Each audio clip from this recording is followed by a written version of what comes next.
first of all, I know I asked you this off camera, but I just want our audience to know and hear me say I did check, and you guys, she, her, the pronouns. Yes. Although you have another pronoun, you said? Yeah, I was considering MF.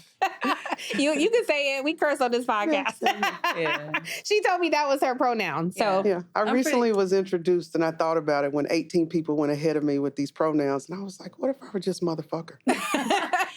I mean, do what you feel. I mean, right. Like, I'm not really sticking to pronouns. Like, it's more so, honestly, like, whatever you feel comes to mind. Because sometimes, like, I'll, like, I pass or whatever, I get sirred a lot in the airport, and I'm not like, ma'am, I'm a ma'am. Yeah. Like, that's pretty ridiculous to me. So it's honestly like, how you feel. Like, I'm very comfortable, she, her, he, him, Nani, I'm not really a big they person. Mm-hmm. I'm just very, like, singular into who I am. Mm-hmm. But, to each his own. Like, and, whatever you feel, just be respectful of that. But you're not offended if somebody says sir? No, not at all. Yeah. Do you correct them? I actually, I like it. I'm like, okay, like, hey, Yeah. like, okay, I'm passive, whatever. But, it's never that deep to me. Like, it's like, I clearly sometimes, like, look this way, and so it's like, whatever you feel. Like, I don't really care.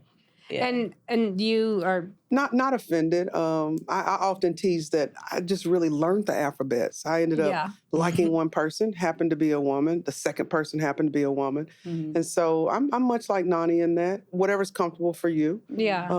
Not huge on that. Often over the phone, I get called Sir or Mr. Really? If I wear a ball cap, which I do all the time, that notoriously, until I turn around or say something. And people are quick to correct themselves. No, ma'am, I didn't mean, or, so it doesn't bother me because I'm comfortable with who I am. Okay. Yeah, well, since you talked about, you dated 2 women, is that right? It's safe to say I dated more than 2. Okay. I presently am married to 1. Okay. Dated more than 2, but 2 serious relationships before entering into a marriage with a woman. Okay. Mm-hmm. So you were married to your college sweetheart, who was a man. He was. How long were you guys married? 13 years. Okay. Mm-hmm. And when did you guys get divorced because of a sexual awakening, or was it a different reason? It was a totally different reason. Okay. However, the sexuality reared its head before the divorce was final. And so to me, that became the reason he might have thought, and others who might have said, maybe she was, or maybe I thought she was, but it was not the reason at all. Not nearly. Now, when you say it reared its head, how did it rear its head? Before the divorce or the ink was final and we were literally divorced, I met someone. And so while struggling, trying to get a divorce, chase a brother down to sign the paper, I fell in love. So at the divorce proceedings, she was there. She bold. She gonna be bold. And that was, man. I didn't want her there. And that was somewhat awkward for, him, I felt like, and the friends that had supported him that day, because we'd not had our conversation yet. My son was aware to the extent that he could at that age, but it wasn't as, it really just opened up something that added to the layer while I was already trying to manage a parenting plan, post-divorce, half the lawnmower, who gets the poodle. It just, the timing was really bad for me. Well, who got the poodle? I got it first, and then he got it. Okay, for custody. It went where the kid went. Yes. Okay. And you guys only had one child? One son. A son. Okay. How did you meet the woman who ended up at the divorce proceeding? How did I meet her? Through a mutual friend. Okay. Yeah, a college friend that had known her. And I'll be completely honest, after the divorce, I was just excited to be free. Mm-hmm. I wasn't looking for anything. I was trying fun on in various ways all the time, traveling.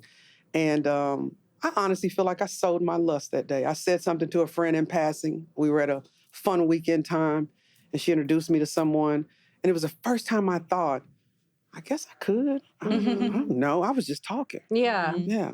And the lady liked me. What did you say? I mean, I want to hear what game would you spin, right? You said something.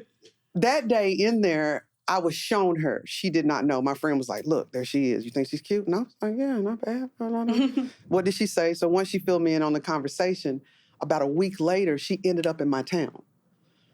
Calls, I'm 45 minutes away. You know anybody in town? I just wanted to, hang out a little bit. And I was like, okay. First I called a friend. Hey, the lady called. The lady is calling me. And she's like, talk to the lady. And that kind of started it. I invited her over, and we started a friendship. About how long ago was that? That was in 2002. Okay. Mm-hmm. So that was the first woman I'd ever met and entertained a serious relationship with that really got my attention in a way that a heterosexual relationship had gotten it. Yeah. So you're like in your 30s? I was. Okay. Mm-hmm. Yeah. Early 30s. Because I'm 30, yeah. So I'm just trying to get like some timeline. Yeah, early 30s. Okay, cool. Have you ever had a relationship with a man? Yeah. It's really funny. Like, when it's a whole story about how I was in my feminine ways and then transformed here. But when I, started like being more comfortable, like getting out of my like tomboyness in my new school, whatever, I was like, okay, I don't want to get bullied. So I'm just going to like, fall into my girliness. And, like I was a cute girl, whatever. So I was getting attention from guys in like 9th grade. So it's funny, like I've had a new boyfriend every year in high school. So I had like 4 boyfriends in high school. And, like it was cool. Like, I was just like going through the motions and like, this is like kind of what I'm supposed to do. And I kind of just like put my like tomboyness and like my masculinity, like kind of to the background, to be like the perfect girlfriend type. So I had experience with dating guys and then dated a guy all the way up until my sophomore year in college. And it was like always long distance. So, like it was okay, but it just felt like something was missing still. Like I just felt like it was just too lackluster. And, like the guys weren't really like dominating like how I felt like I could. And it just kind of got boring. And just in college, like I was kind of like sparking my interest with like women and just, and it would be funny with my friends. They'd be like, Nani, you're gay. And I'm like, no, I'm not gay. Like, no, I'm not gay. And they're like, you're gay, Nani. And like, there was just rumors going around because I wasn't seen with guys. But I had a long distance boyfriend, but it wasn't until like I ended up breaking up with my boyfriend, like one of my high school sweethearts, because I was in a whole relationship with a girl at the time. And I was wait, this is when you were in college? Yeah, so this was in college. Okay. But I have had experience with guys, but it just wasn't the feeling that I was looking for, that like fulfillment. Until like I was in college and started like dating women, and I just had to call a dude up and just be like, I'm so sorry. It was so like heartless. Like I feel so bad because, like he was someone I dated in high school and then in college.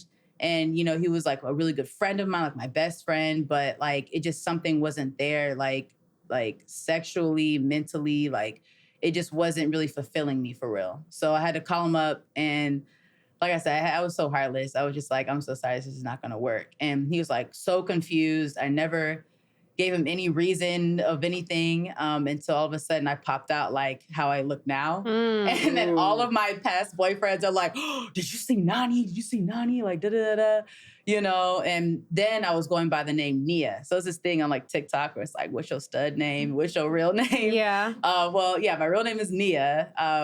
Love my name Nia. But my younger sister, started calling me Nani as a young age, and that was kind of like my family nickname. But now that I've kind of grown into like who I am today, I just feel like Nani is more fitting for who I am right now. Yeah. So, it's so funny when like my past boyfriend is like, oh, do you see Nia? Like, you see what she looked like now? Like, and then like them taking it personally, like it was about them. And it's like, no, dude, like it was all about me. Yeah. And this is just my truth. But yeah.